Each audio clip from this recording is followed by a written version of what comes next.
All right, Dan, let's get into the actual pre-show, Okay. which is also water related somehow. Yeah, it is water related. What is wet camera? This one is one I put on here.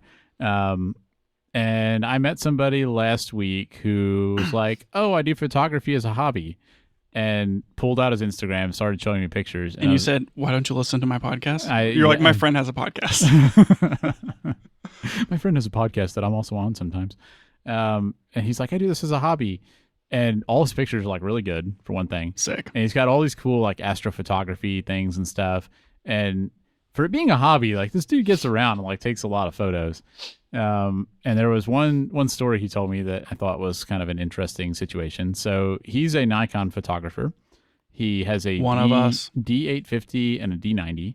Love it. Yeah. And he does like all these time lapses and like all sorts of things. And he said one time he was going like, he was going to take some pictures at like a waterfall or something. And so he's hiking with his cameras and, you know, he's kind of like having to cross like little streams and stuff. And he gets to one point and he wants to change lenses, I guess. Like he had like a 150 to 600 and he wanted to change to like his 20 mil because it was like trying to get a wide shot.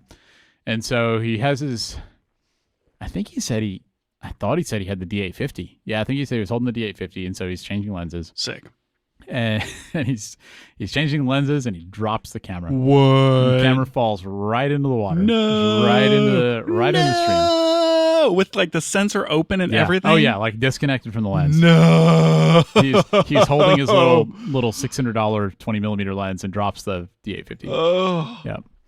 And so he picked it up and had to like pour the camera out. Stop it. It's just like water all in there. It's like those YouTube videos with like, this is how you clean your sensor, and they pour like milk in the sensor and like shake it. Yep.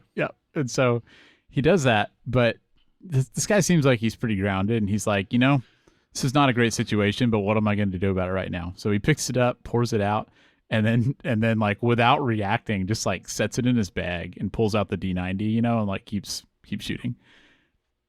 And he said that he just wonders what all the other people that were around thought. Like they see this guy drop a camera in the water and then just like nonchalantly pull out another one and keep shooting like he doesn't even care. Oh my gosh. Talk about looking rich. No kidding. I mean, a D90 goes for like $130. Well, I mean, but like from a distance, you know, you're just seeing you're just like, you can't tell what that camera is. And the D850 is the one he dropped. So like, you know, pretty big loss. No kidding. And so when he gets done with that, he goes went to Harbor Freight, got like a waterproof case, got some like desiccant packets, and he said he put the camera in there with the desiccant things, and he said he like sealed it up. Oh, that makes sense. And he left it there for 2 months. I wouldn't even have thought about doing that. Yeah, it's pretty clever.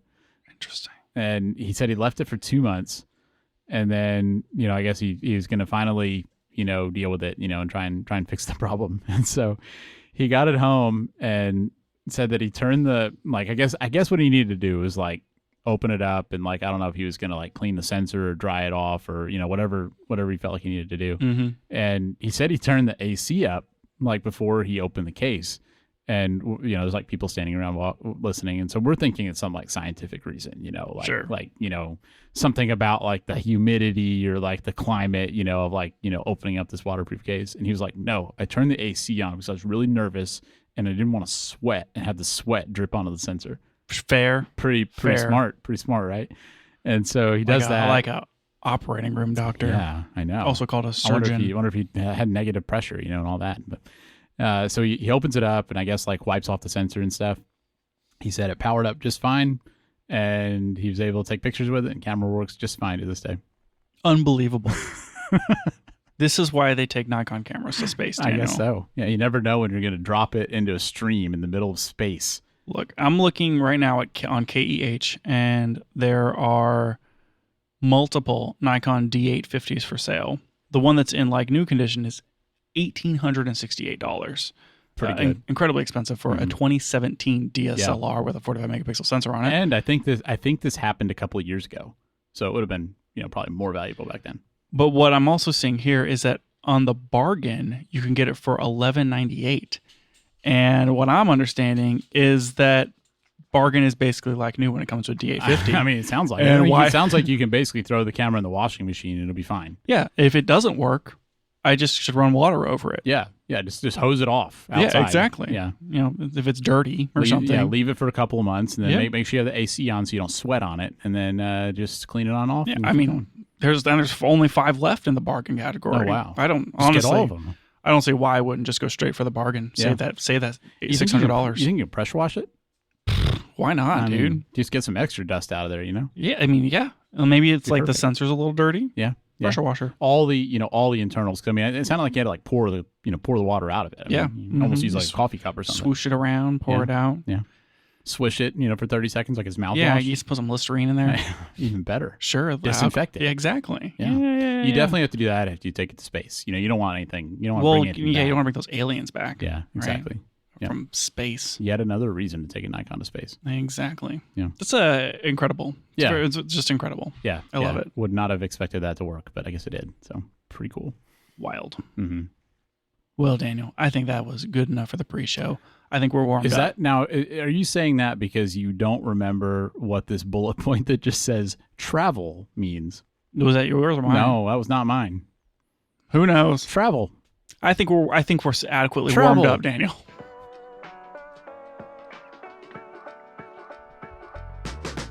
Welcome back to the Camera Gear Podcast. I'm Daniel, And I'm Lucas. and we're here today to talk about the gear, software, and techniques we use to shoot photos and video. I think this next one is also your topic. Yeah, I forgot to tell you this about D850 guy. He also has tried doing like a one of those high res photo type things, but he's using a Nikon D850, so he doesn't have any fancy censorship, where, like, you whatever. stitch together a billion photos. Yeah, so I have done that for astrophotography, Mhm. where you take like a bunch of photos and then you kind of like align it on the stars, and because of like the way that you stitch them together, it can remove a lot of the noise from the background Yeah. or something like that. I've done that in Lightroom once. Nice. It was interesting. I think he did something where, which I've actually done this before too, like a long time ago, but he did a thing where he put his camera on a tripod, and I think he actually did this in Austin somewhere, just like a cityscape view or something, but he just put his camera on a tripod and took a bunch of pictures and then used some software to stitch them together. So it wasn't using like the censorship thing, but I mean, he said it took like a long time for it to stitch together. And Makes sense. The only reason he did it was just because he could, and we wanted to see what Did he would use happen. like a tool of some sort? Like software? Like, was AI involved? Well, I don't know. I mean, there are tools that do this that aren't AI. But like, you have So- to do some sort of alignment or Yeah, whatever, yeah, which is the but, tricky like, part. But like that's what the software does. Like Sure. it lines up I guess it like looks at the edges of the photos and like blinds it together. So I think I don't know what program he used, but I think there's stuff that does it. And so we asked him if we could see the photo. Reasonable question, Yeah. in my opinion. And he was like, I can't show you because my phone won't load it. Yeah, that sounds right. Yeah. Hey, what is that? There's like this. There used to be these really, really high megapixel photos or something, and it was like, here's a city scene that's like 1,000,000 megapixels. Yeah. You remember what I'm talking about? It sounds vaguely familiar. And this was, I mean, I think he kind of did something in that vein. So it's funny to take a picture that you can't show anybody because like your device won't load the photo. Somebody in the conversation said, if you were to print that out, could you wrap my house in it? That's hilarious. Like in the photo. And he was like, oh yeah, absolutely. So his phone wouldn't load it because of the internet connection or because of RAM? I mean, it made it sound like it, like the photo app would just crash if you tried to load it. RAM. Yeah. Wait, like an iPhone 2? It wasn't that old. I don't know. It's funny because there was never an iPhone 2. That's true. That's the joke. I guess you can make, can you take a photo that's too large to enjoy? And I guess the answer is yes. The answer is yes. Yep. A photo so large that Yep. you can't even look at it. Yeah. I don't know. It's always interesting talking to people that are doing things with photography that I don't do. Yeah. Yeah. I mean that totally sarcastically. Like, I mean, I don't do stuff like that. And I think it's cool that people are like experimenting and, like, I just want to see how this, like, what happens if I do this. And It reminds me when I accidentally stumbled upon the part of the internet where people discussed cameras that are used for telephoto-based space photography. Mm-hmm. And It sounds a little familiar. I think you might have mentioned that on the show. I did. No, I was like, ooh, took a wrong turn somewhere. Uh-huh. Oh, boy. You've ended up deep. Yeah, I love all those corners though. Yes. That's good. Yeah.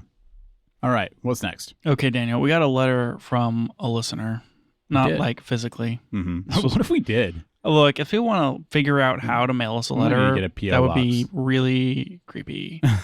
But if we had a PO box, if you figure that out, mail it to Lucas. Not to me. no, don't do that. That would be very disturbing to me. Instead, Email is a great way to contact us. email and say, hey, if you had a PO box, I would send you a written letter, and then we'll set up a PO box. Okay.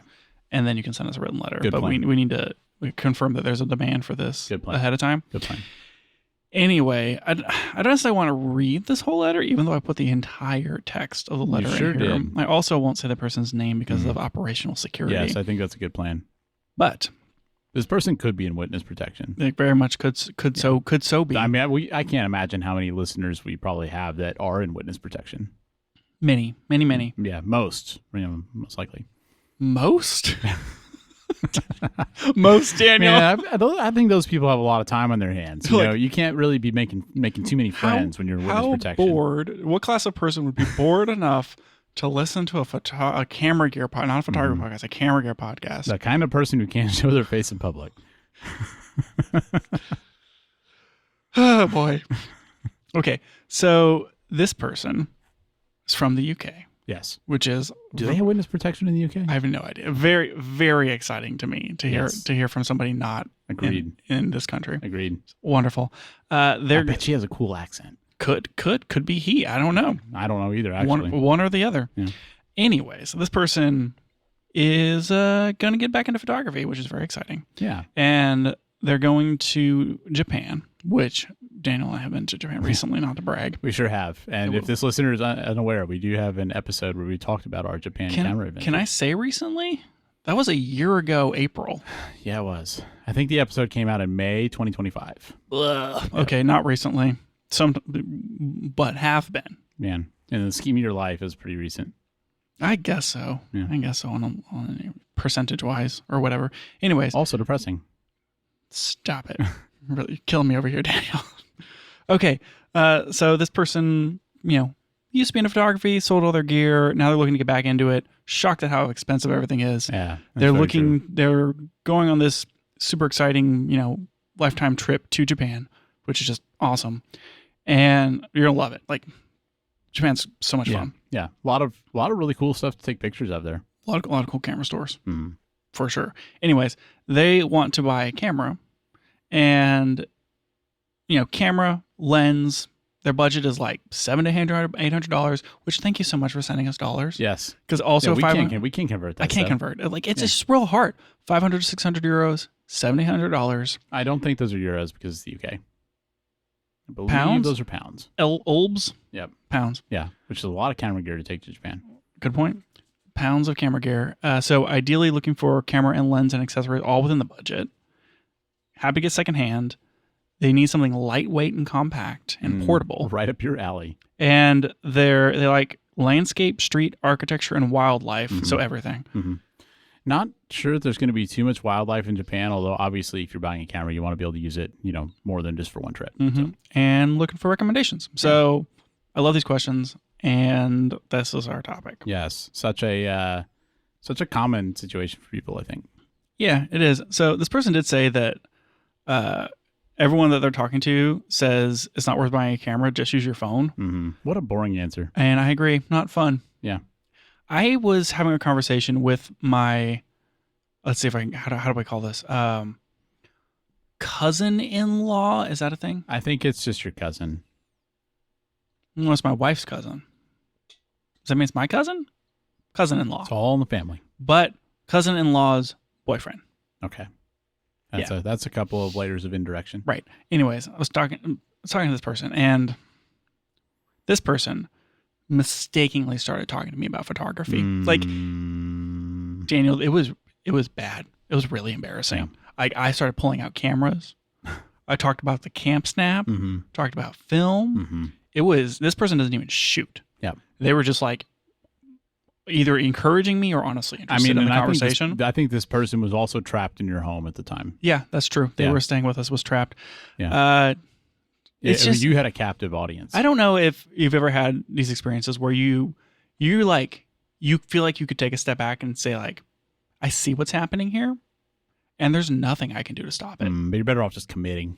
Yeah, and I told him, I'm like, look, if you just have to walk away, walk away. Mhm. Like I'm like you've triggered me, and there's nothing we can do. I'm just you've hit one of my topics. Mhm. Yeah, you could have said Formula One, you could have said camera gear. Yep.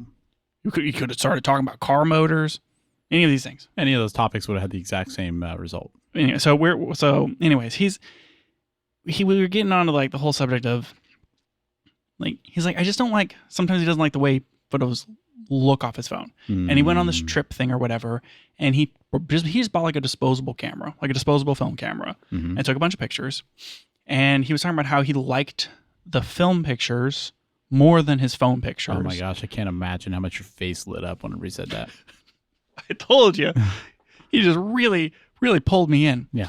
And like, we kind of started talking about, when you take a picture with your phone, like it takes everything has to be so perfectly exposed. And it takes like 70 pictures and squishes them all into one, like perfectly exposed, everything, nothing can be like blown out or shadowy. Yeah. Like not real representation of the world.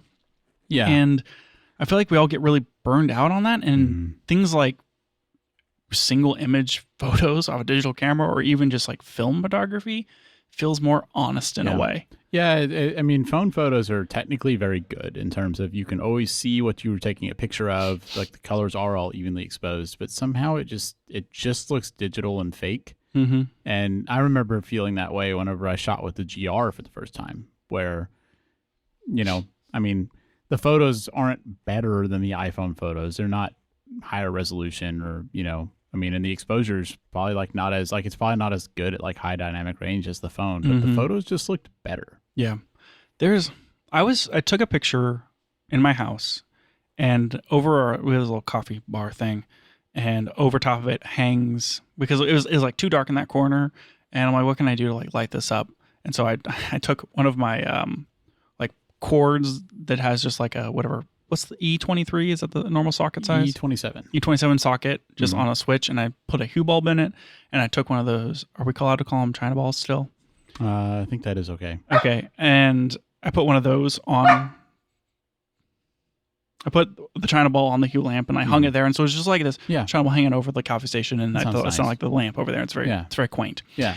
And I took a picture, and whenever I like would hold down and look at the live photo compared to like the rendered photo. The live photo, which is just like a single image and it's not doing any sort of like video weird clip or something. Yeah, it's not doing like HDR processing. Yeah. The China ball looks correct, where it's like you can see where it's clipping, where the bulb is, and you can see where that fall off happens coming back out to it. Yeah. And so it goes from like a white to a like warm look, kind of expanding out. Yeah. But whenever I like take my finger off and I look at the actual photo, it's this wrong orange color.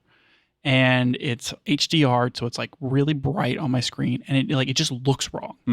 And there's nothing, because you can't turn HDR and stuff off on the phone. And I tried like the Indigo app, and it's like I can't take this picture with this light source in it where it looks correct to me, and because I want it to like have this where we go from overexposed to not overexposed. That and gradient. The phone is just like nothing can be overexposed. Exactly right, and I feel like to an extent, like that's a lot of the problem with the way that phone photos look, or whatever. And so we kind of like we're talking about all of that, and I don't know. I feel like non-phone photos just look a little more honest. I think so. I think I know like on the GR, the color, like the color blending just feels more real in some way. Yeah, I don't know. Definitely prefer those. Yeah. Anyway, so and it's, I don't know, just shooting on your phone is kind of a boring answer too. I totally get the feeling of wanting a camera to take with you on a trip. Yeah. So I'm like 100% on board. Get a camera. Do it.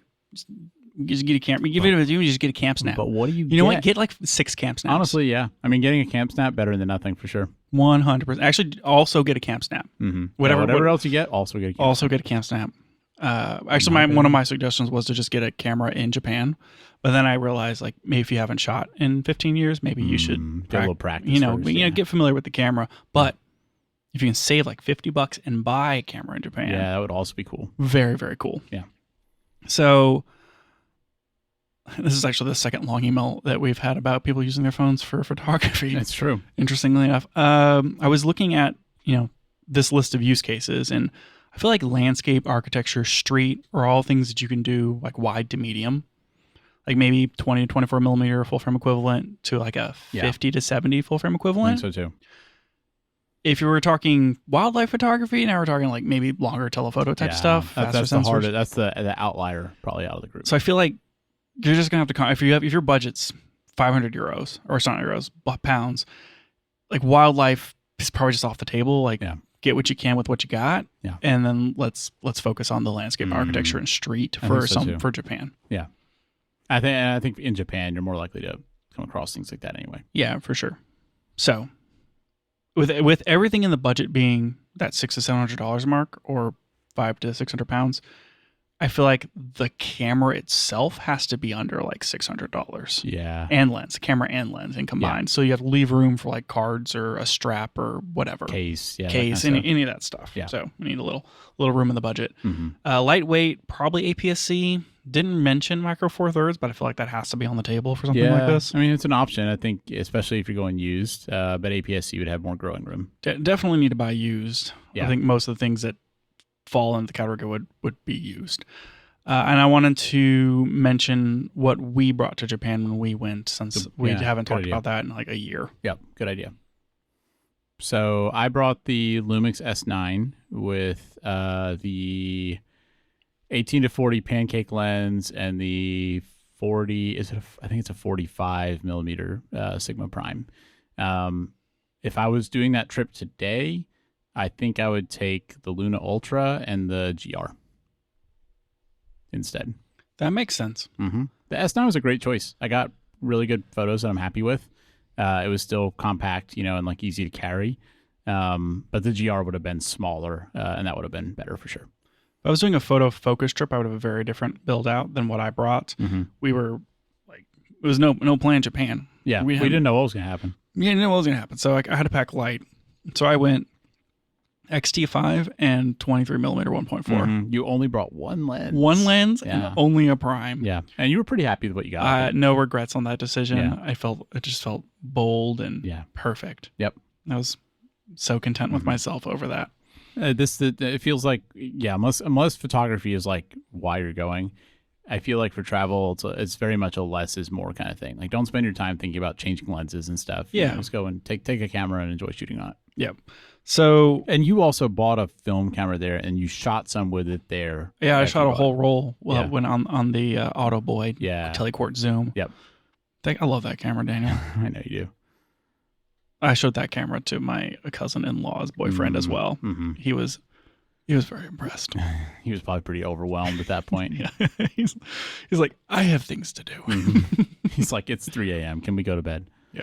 So on the matter of size, I feel like mirrorless, Sony or Micro Four Thirds is probably where we're going to land. Yeah.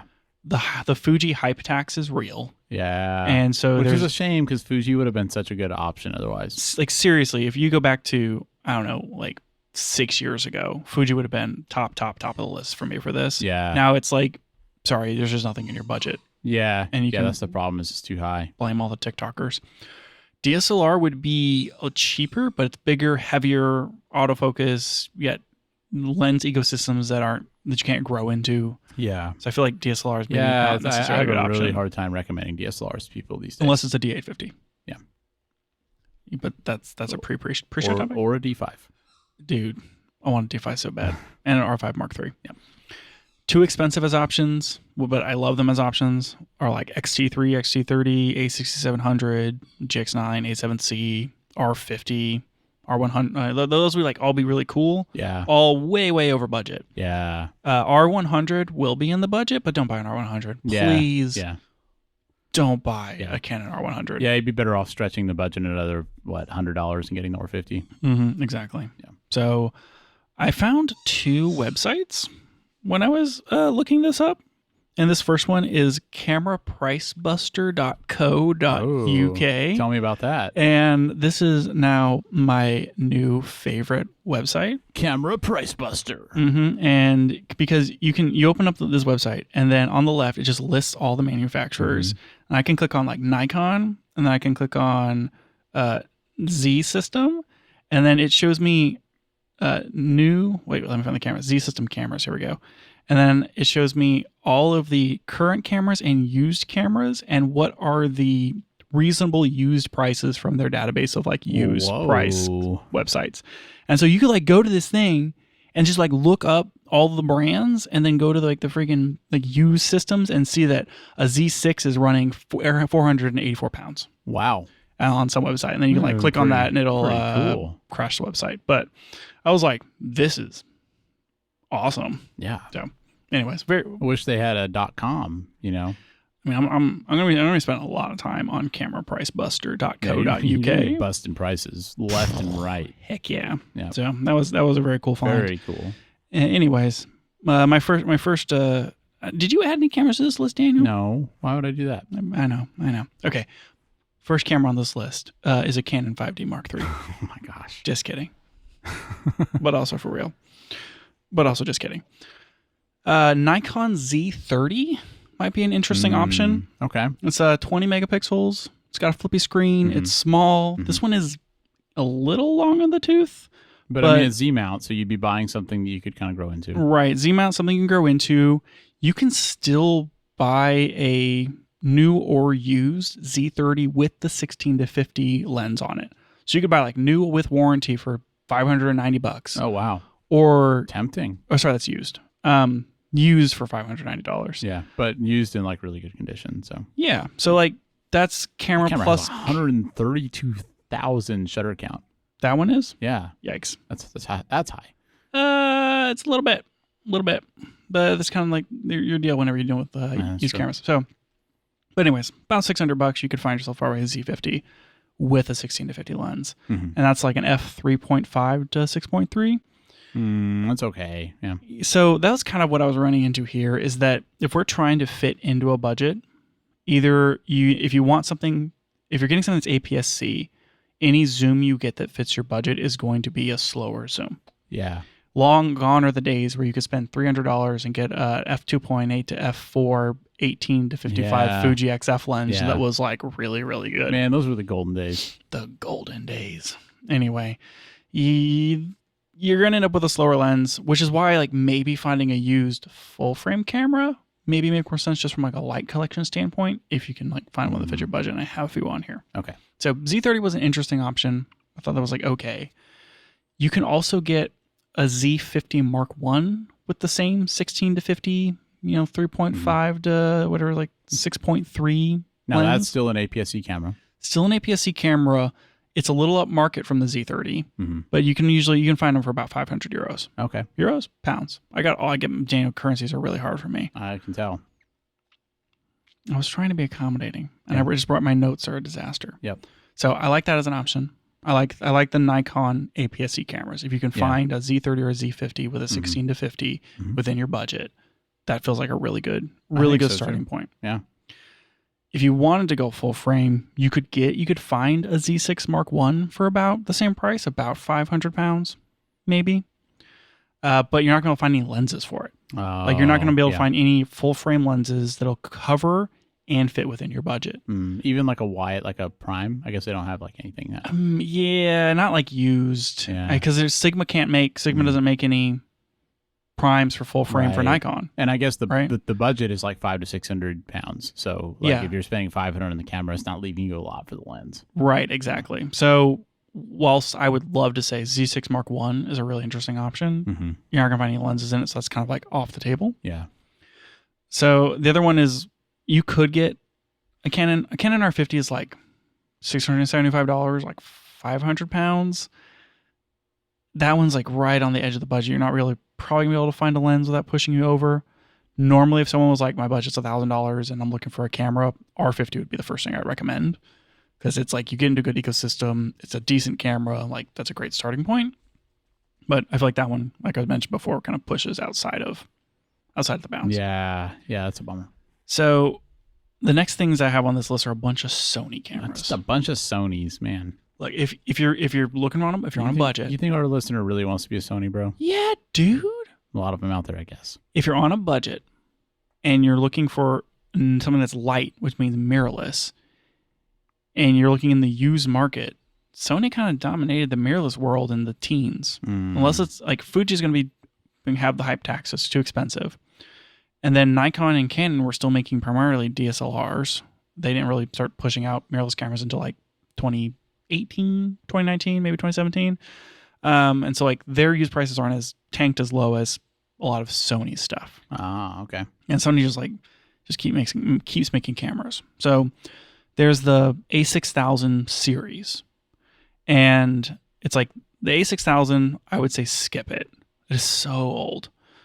The A6100 and the A6000 and the A6300 have kind of like the same generation autofocus and like technology stack. Okay. And then after those was the A6100 and 6400, which have the newer autofocus and like newer stack of technology. Right. And like the only difference really between the 6100 and 6400 is like some profile differences and like a better viewfinder. I think the 6400 was like their first OLED viewfinder or something weird.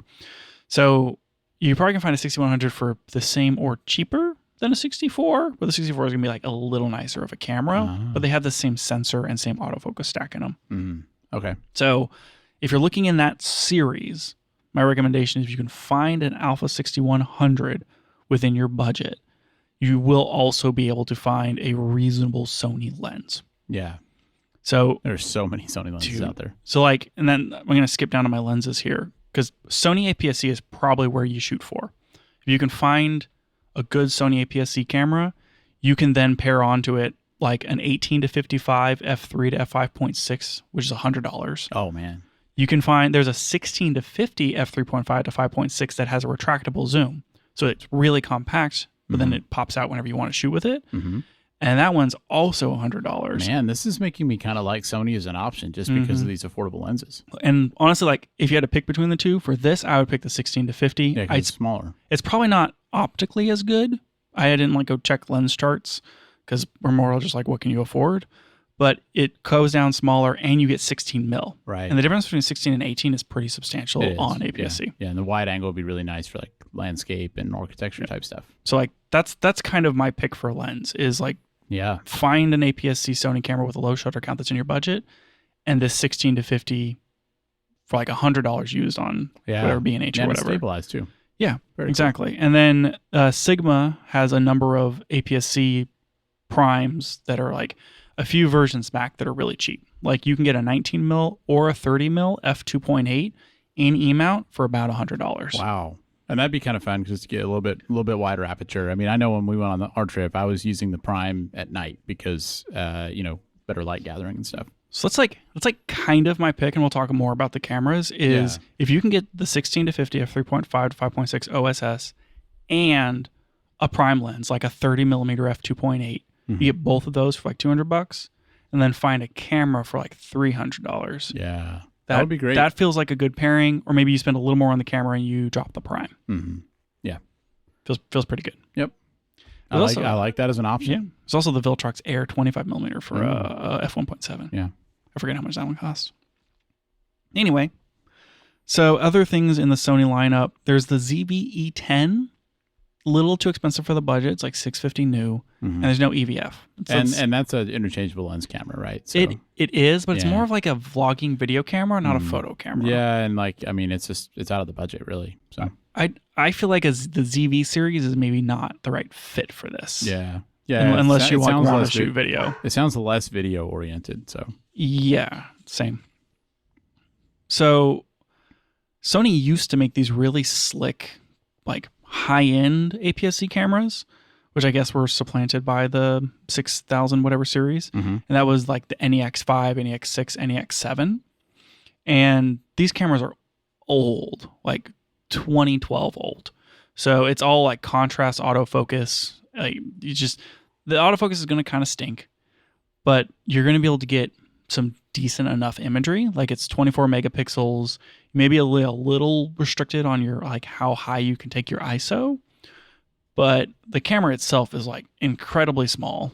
It's like super, super sleek looking. They don't really make cameras that look like this anymore. I just love the way the NEX cameras look. Why are you suggesting this as an option though? Is it because of how small it is? It's small, it's APS-C, and it's cheap. Okay. So like you can get into like an APS-C Sony E-mount camera that like still has contrast detect autofocus. It's not great, but it's there. You're getting like 24 megapixels. You're not like buying something at 16 or less. And you can find these things for like $200 to $300. Yeah, there's some on KEH, like the NEX7. There's some on KEH for between $320 and $420. Yep, and I've dropped a link on here to a 20,000 shutter count, 8+ condition with on a, B&H with a for crack on the upper left body. Yeah, for like $300. Yeah, right. So it's possible to find one of these things kind of like within budget if you can find one with a low enough shutter count. Right. It's gonna suck on battery. Like you're gonna need an extra battery or something.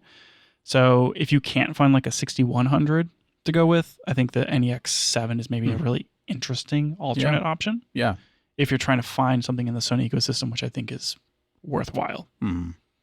Yeah. I mean, I think I'd be way more excited about the 6100, but like this does seem like a good lower budget option. The other Sony options to consider if you wanted to try to do full frame, you might be able to find an A7 I or an A7 II, which are also like do you mean A7 or A7R? A7. Okay. I'm skipping over that line. Okay. An A7 I or an A7 II, you can probably find for like $450 or something.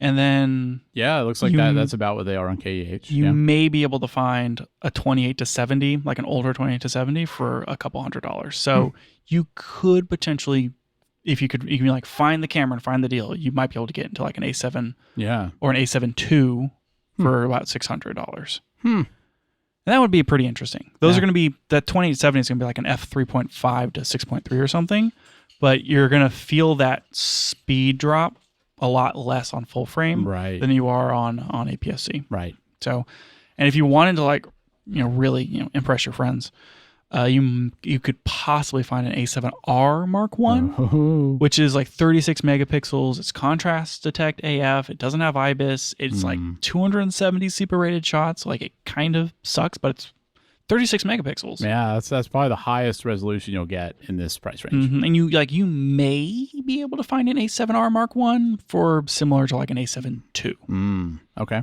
So those I think would be the full frame options. If you can find one in the budget, you should be able to also find like a 28 to 70, 3.5 to 6.3 or something that will also kind of like pair well with that option. Yeah. Cool. So, like I said, it's like when you start looking at the Sony choices. Yeah, they do have a lot. I mean, I think the lenses are what makes Sony really interesting because you can get an affordable lens. You can still get affordable lenses. Yeah. Unlike Fuji, which is just not even on this list. Like once you get in that lower threshold. I think that Micro Four Thirds is an interesting option. I mean, when I bought my first camera, my budget was like $300. Yeah. And I bought like a used GX7 and a 12 to 50, 3.5 to 6.3, and a prime lens. Right? Yeah. I think you did get a prime. I don't remember what. I think maybe I got it later. I eventually got like the 20 1.7 or something. But I may have just got the zoom whenever I bought it. And did you get out for 300? It was like it was like 325 or something like that. But that's like those days are like long gone. Yeah. But you should still like if you go kind of back deeper into the Micro Four Thirds catalog, like 2015 to 2019 era, maybe a little older. I think you could probably find an OMD EM10 Mark IV for like $350 to $500. And if you went that route, and it's small. It's real small. Image quality is going to be fine. Autofocus will be like okay, but you'll be able to find cheap lenses. Like Micro Four Thirds lenses are like reasonably cheap. You could get like a 20 millimeter 1.7 or like that 12 to 50 I was talking about for probably less than $200 or $300 total. Yeah, and I think the biggest problem with Micro Four Thirds is it doesn't feel like there's as much of an upgrade path. No, not really. It's like if you like it and like you're like, oh, I'm really getting back into photography and I like shooting, and you want to be able to like keep investing in that system. It feels like Sony is kind of the the best way to go here. But I mean, the other option is, you could get the Micro Four Thirds, see if you enjoy it, and then you could always sell that, and invest more later, into a different system. Yeah, so. like maybe you get 50% back on your sale because you bought used, so like not too much of a depreciation. And invest into something else. Sure. So Micro Four Thirds is there. I do think like the OMD EM10 series is probably like it's a little newer than any of the Panasonic stuff. Like maybe you could find a GX85, but maybe not. Yeah, I think it's a good choice. But I'd be more interested in the Sonys, I think. Yeah. So I think that's everything that's mostly on my list before I start talking about DSLRs. It's like maybe you can get a Z30 or a Z50 for Nikon, but it's probably going to stretch the budget. Finding a used Sony that's APS-C or maybe one of the full frame options, and then getting a cheap lens. Right. Those are my picks here. Yeah. I think. Yeah, I think I can't think of anything else that really makes sense. I think those are good options. You could get like a Canon 60 Mark I, and maybe like a 24 to 105, potentially within the budget. It'd be pretty bulky. It would be huge and heavy, but street cred. Also, like think of all the gains. Oh my gosh! Just like carrying that camera around. Yep. Arm workout for sure. Also, like a Nikon D5600, like for the APS-C DSLR option. It's got a flippy screen. It's 24 megapixels. It's not super, super huge. You're just kind of buying an FE mount lens. So you're kind of, stuck kind in of a dead end lens mount there. But maybe that means you can get it cheap. And so if like you're really just trying it out, maybe a Nikon D5600 is not crazy. Also, if you go DSLR, you're probably only going to need to charge that thing once. Like you charge it when you leave, and that's it. That is true. But you're not going to really be doing, like unobtrusive street photography, and you've got that mirror clunking around. Yeah, for sure. Chunk, chunk, chunk, chunk. Yep.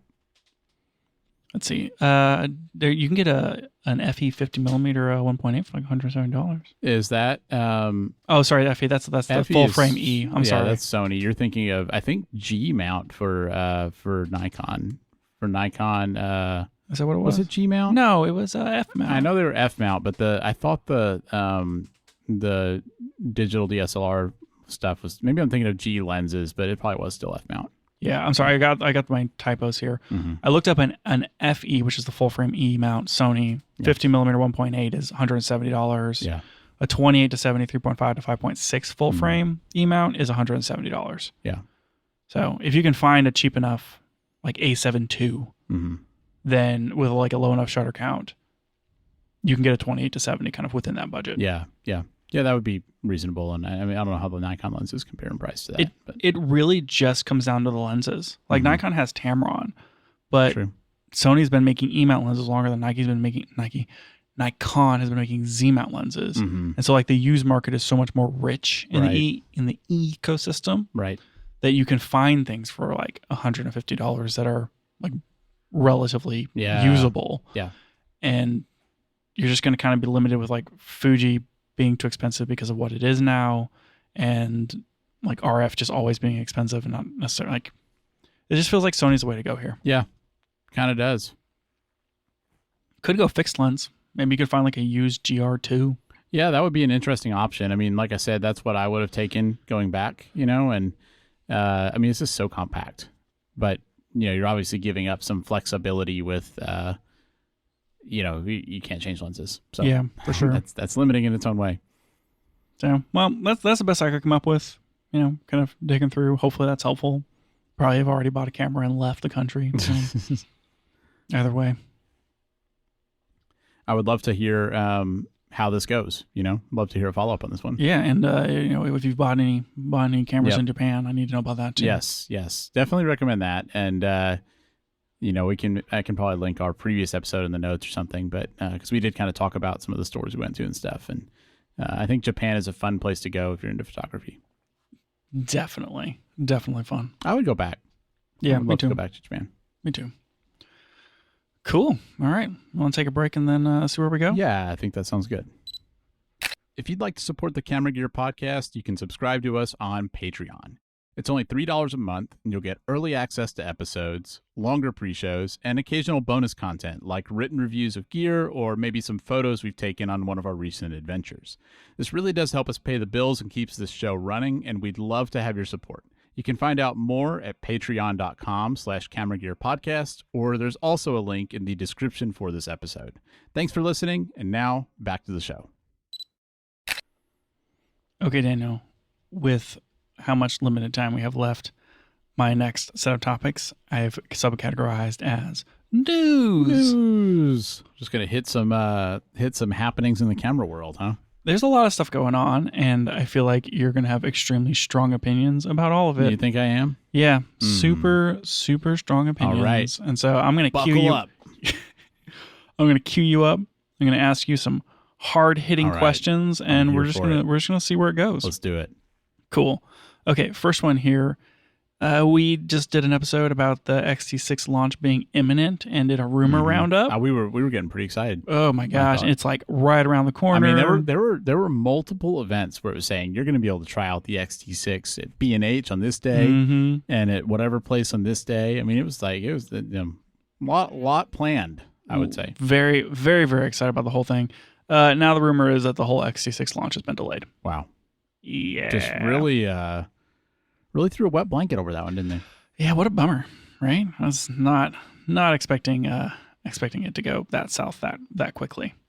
I was like, Yeah. this is perfect timing. Mm-hmm. We're gonna take that week off, and then this episode's gonna come out, and it's gonna be great. Yeah. Wait, the episode came out, then there was a week off. Either way. So now people it's like really awkward because it's just been a while. Yeah. Anyways, whatever. Next thing on the list here, Sony buys Tamron. Buying Tamron hasn't happened yet. Yeah. There seems to be a possibility, at least, of Sony buying Tamron. Wild. Did you know that Sony already owns Tamron? I did not know that. Well, they only own like 15%. Oh. But they own some of Tamron. I Yeah. wonder if that explains why Tamron makes lenses for Sony and not for other companies. Oh, like you have to own some of it for them to make lenses for you? I don't know. I mean, they make Nikon doesn't own any Tamron That's that true. I'm aware of. That's true. So let's see. There's a number of other owners that maybe we don't really care about, but Sony owns a good chunk of it, and now they want to own 100% of it. They just want to own the whole thing. Just want to own the whole thing. Whenever this came out, Tamron stock jumped like 30%. I bet. I mean, it'd be a pretty big deal if Sony bought them. Would be wild. Why do you think Sony would want to buy them? I think it's a really good question. I kind of was wondering, and what I was going to pitch to you is, like, do you think this is Sony saving Tamron because of like market share loss, or Sony capitalizing on Tamron's decline? And I ask that because the Sony's lenses built for other brands that not Sony, they fell from 45 to 38% in lens sales, and they were down like 30% or something. So overall. meaning Tamron is already like not making as many lenses for other brands as they are Sony. Or they're not selling as many lenses. Yeah. Which makes sense, right? It's like Sony and Nikon, and there's more Sony users, and so Well, and they sometimes make like Fuji stuff and all that, but their Fuji lenses aren't as good as the OEM.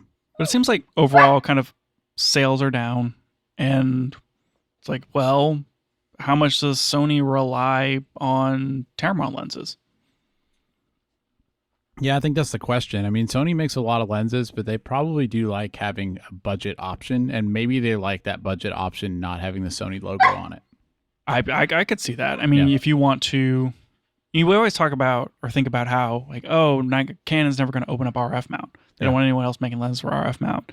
And here's a case where it seems like Sony values the fact that somebody else makes lenses for their mount. Well, but like it lets them keep their brand as like a premium, like, oh, if you get the Sony lens, it's really good, but they can still offer cheap lenses. So if people are just getting into their system, they have a way to buy a lens, and it's just branded as Tamron instead of branded as Sony. Yeah, it's this interesting like lens diversity for their ecosystem. And I mean, honestly, I think there's some value in that that maybe is lost on like the Canon way of doing things. And I mean, we just talked about forever about how, if you're looking for like, if you're low on a budget, you're looking for a used camera because of the lenses, E-mount seemed to be the best option. Yeah. And this is, kind of reinforces that reason. So in that sense, it could be almost more like a bailout for Tamron. That's what I'm wondering. Is it Sony saving them, or is it Sony like, oh, this is our opportunity to who else is making lenses for? I guess everyone's making lenses for E-mount, but it's like Sigma, Sony, and Tamron and Viltrox. It's hard for me to picture Sony feeling threatened by Tamron, which is why I don't think they're trying to like capitalize. It feels maybe more like a bailout. Like they want to make sure those lenses stay around. I mean, I'm not saying if they buy them that they wouldn't have Tamron only make lenses for E-mount, because maybe they would, Do you think that Sony gets bored with making lenses? Like sometimes Sony shows up and they just out Sony, and other times it feels like they're just kind of fulfilling their obligation of being a camera manufacturer. I don't know. I mean, I think maybe if they owned Tamron and had like full control over the roadmap and stuff, maybe they would let Tamron make the more like garden variety lenses, and then they could push even more into like weird high end lenses, or like interesting lenses, and that'd be kind of cool. It's like whenever you get later in your career and you have like the most experience on the team or whatever, you take the projects that you want to do, and then you just make everybody else do the mundane stuff. I know how it feels. It feels like maybe Sony's finally got to that point where they're like, we're going to make the lenses we want to make, like 50 millimeter to 100 millimeter f1.8 zooms and stuff, and we'll just let Tamron make the lenses we don't feel like making. I think I think it's very possible that this will go that way. What does this mean for Nikon? Well, that's kind of what I'm wondering, because I feel like if Sony buys Tamron, they could very easily have Tamron stop making lenses for Nikon. My father predominantly purchases Tamron lenses. And he's a Nikon shooter. Is he going to switch to Sony? Oh, man. I'll ask him that later. I'll text him and ask him if he's going to switch to Sony because they're buying Tamron. You should. And I'll report back. Yep. You should definitely ask him that question. I'm just going to go ahead and text him right now. Nikon has so many good lens options themselves that I don't know if they... Like, I feel like Tamron provides super zooms to them, and that's probably the main benefit that Nikon shooters get from Tamron, which is why your dad likes them so much. Yeah. They make a bunch of great zooms. Or are you going to switch to Sony since they're buying Tamron? Okay, I just text him. Cool. We'll see if he responds. So is this happening or what? What's the deal? Right. Sorry. I mean, it seems like it's going forward, right? This is all just, it's not happened yet, but it seems like it's moving forward. I do want to ask, what does this mean for Sigma? Like when I think of like the premier third-party lens manufacturers, it's like Sigma, Tamron, and then like now upcoming Viltrox. Yeah. And then like you have the other ones that are getting along. With Tamron off the table, like, does Sigma start making Z-mount lenses? Yeah, that's an interesting question. And like, did they make super zooms? Like, do they try and take Tamron's market? I don't know. I feel like they should. It's always been weird that they haven't made Z-mount stuff. I feel like Sigma is always doing interesting things. And I feel like they're kind of with how they do their production manufacturing and design, it seems like maybe they can only expand so much. It's not like they can just swoop in and scoop up the market. Yeah. It's going to take time to like ramp up and figure that out. I think so. Yeah, they seem like they're maybe like cautious in how they do stuff. It's not like Tamron goes away. Yeah. It just more means that maybe only E-mount lenses. Yeah. And even that probably wouldn't happen overnight. It'd take a little while. Or maybe not. Maybe Sony's just like lenses for everybody. Could be.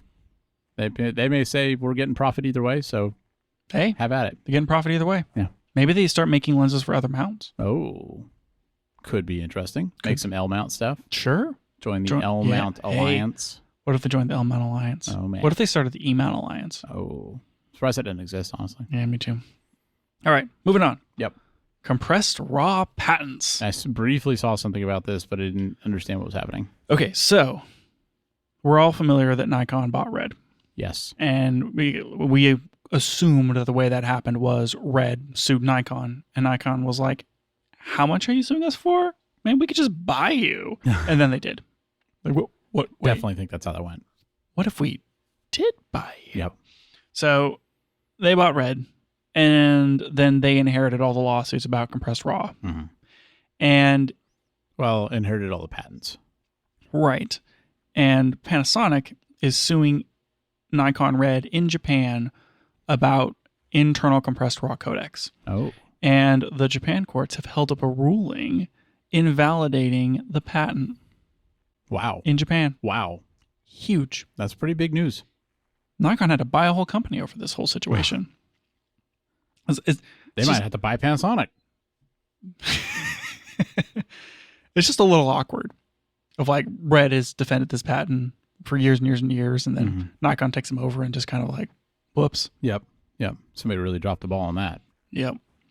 So this is a patent that Red has held since like 2008, and it's like, wow. It has to do with like the way that you do the transforms for like red and blue to blah blah blah. It's like the compression algorithm, basically. Yeah, it's like before you demosaic, but like after you debear or something, you could do the compression, and so it's like kind of special. And they've held this patent for a really long time. It's just really really funny that it happened after Nikon bought them. So this is only in Japan.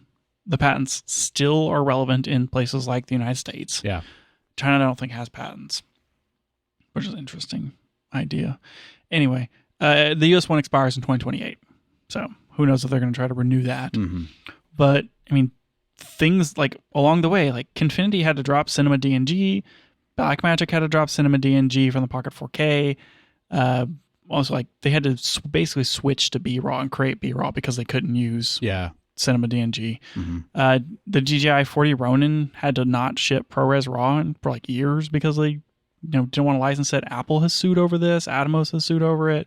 It's like all of this stuff, like one after another, and finally Panasonic wins it because they ship compressed RAW in their Lumix cameras. Yeah, wow. Yeah, so I don't know what it's going to mean, especially since it's only in Japan. Well, we've been seeing RAW internal coming to more and more cameras. Yeah, we have, and I think that like the DJI for the Ronin, their license after Nikon bought Red, they reduced the cost of that license to like $1 or something. Yeah. So it almost makes me think, like, does Nikon really care about this? Like, do they more prefer to just let people have RAW internally? Yeah. Like, did they lose on purpose? I don't know why they would lose on purpose, but maybe it's just not worth fighting for it. Yeah. It does kind of feel like, it seems like less of a competitive advantage now, maybe. Do you think that this is a win overall for everybody? I generally think so. I mean, I think having more access to that gives us more flexibility in what cameras we buy, and maybe gives people more opportunity to innovate on these codecs and compression algorithms, which, like, as consumers, I think we definitely win. I think that it's hampered the ability for raw video to progress in the market. Like, we shoot raw photos all the time, but we don't shoot raw video all the time. File prices are huge and all this sort of thing. Yeah, and maybe that could be better if people could actually try and like push it forward. Yeah, if companies were innovating on it and trying different things and competing and that sort of stuff, maybe there would be more like cool codecs and change. Like, maybe there would be a recognized standard. Maybe ProRes RAW would get better and better. Like, it seems like a lot of that stuff has kind of had to grow around this patent existing. Whereas if it goes away, maybe we see more innovation. Yeah. I'm curious to see if anything actually changes as a result of this. It probably will be a while, but we'll see. Maybe. All right, last one, Dan. We kind of hinted at this last week. It looks like GoPro is going to sell. Yeah, it seemed like we GoPro Mission 1 to me. Just kidding. We heard, we heard rumblings of that for a while now, and then it just seemed like there were like more rumblings, and then now they're like, it says they're like late in the process of selling, like in late stages of planning to sell the company. Definitely seems like it's happening. They aren't announcing a buyer. It seems like they have interested parties. One of them being a defense contractor / government. That would be interesting. I feel like if they sold to quote unquote defense, then GoPros would just go away. Yeah, we just would never see their cameras again. Just no more GoPros. They would get used for defense things. But if they sold to a consumer brand, then maybe we still have GoPros. We probably would. It's such a powerful brand name, What was interesting about this, in addition to just like the huge, drop in revenue and like how poorly GoPro is doing, they noted that their subscription pricing has risen substantially. Oh, wow. And there's been a big shift in purchases to their website versus through retailers. Oh, that is interesting. Yeah. So it's like, even though like GoPro is doing worse, more people are buying directly from GoPro and Yeah. subscribing to GoPro. I wonder if that's like they have diehard fans, but they're not picking up like the casual consumer anymore. It has to be the case, right? Like the Yeah. people who might just swing by Best Buy or something and buy a GoPro Right. are probably just using their phone. Yeah, or they're buying something from another brand maybe or something like that, but Or maybe it's a matter of like, oh, I want to buy a GoPro. They just like go to GoPro.com. could be. Like Yeah. buy the thing. Yeah. I feel like the growth in those regards shows maybe the value of the brand name. And I bet they get so many people that buy a GoPro because their last camera was a GoPro. Yeah, very, very possible. They dropped the price of the Mission 1 by $100. Yep. It's like on sale for $500, like with the Pro Grip or whatever. Is it that cheap? I thought it was like $680 with the Pro Grip. Oh, was it? Maybe it's Yeah. 500 without and then 680 with. Yeah. Still though, $100 off. $100 off. And I'm like, I feel like this is like the canary in the coal mine, right? Mhm.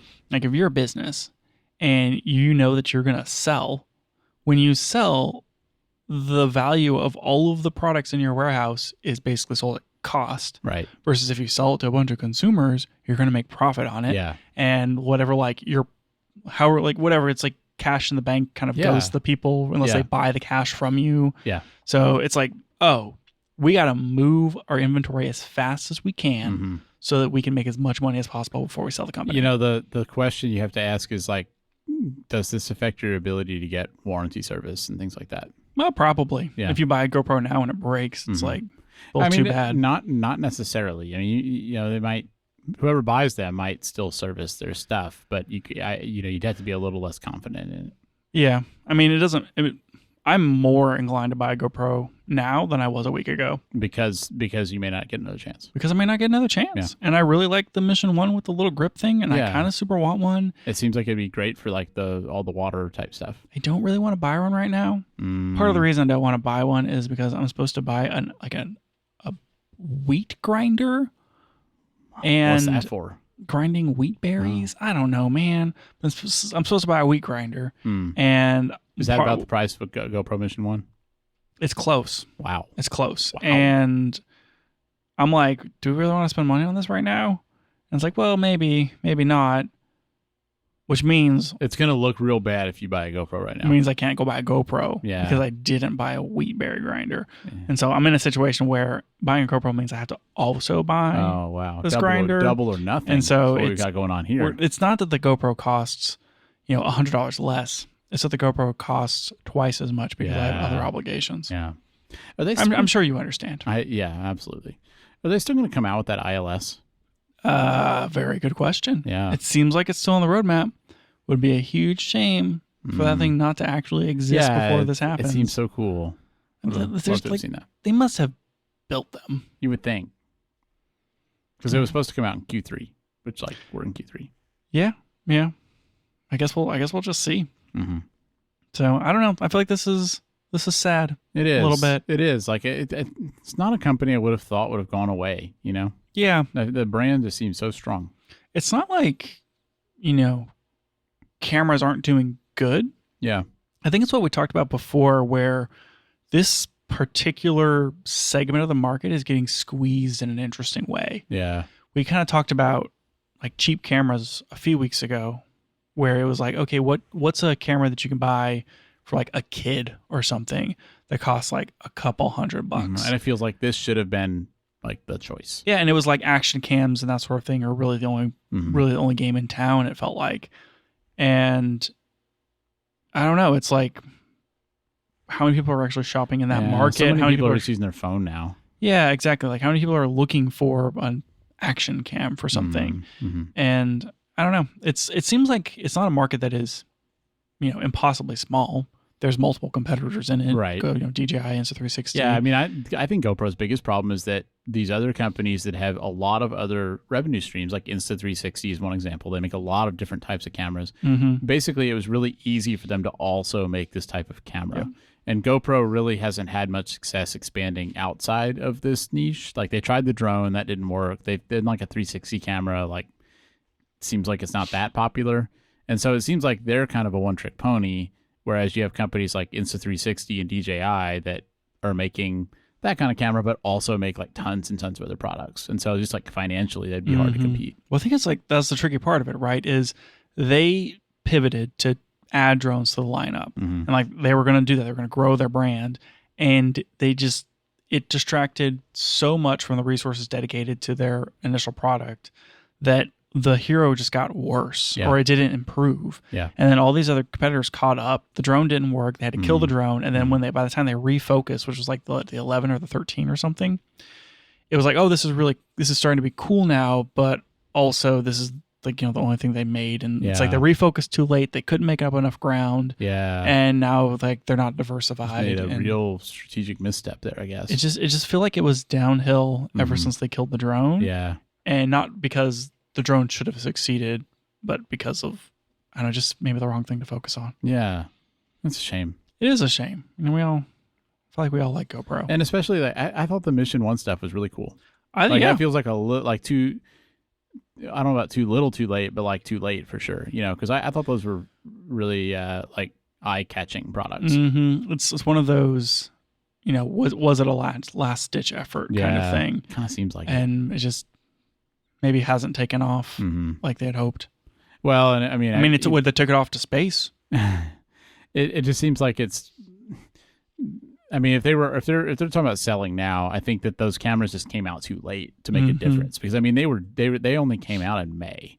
Yeah, and they're already talking about a sale. So I mean, there was no scenario where the success of the Mission 1 was really going to keep them afloat, unless it was like really took the market by storm, and that's like not realistic for a product like that. Honestly, they got to gear up for the holidays, right? They're never going to they're not going to see realize the full potential of what the Mission 1 could sell until we get through like Christmas. True.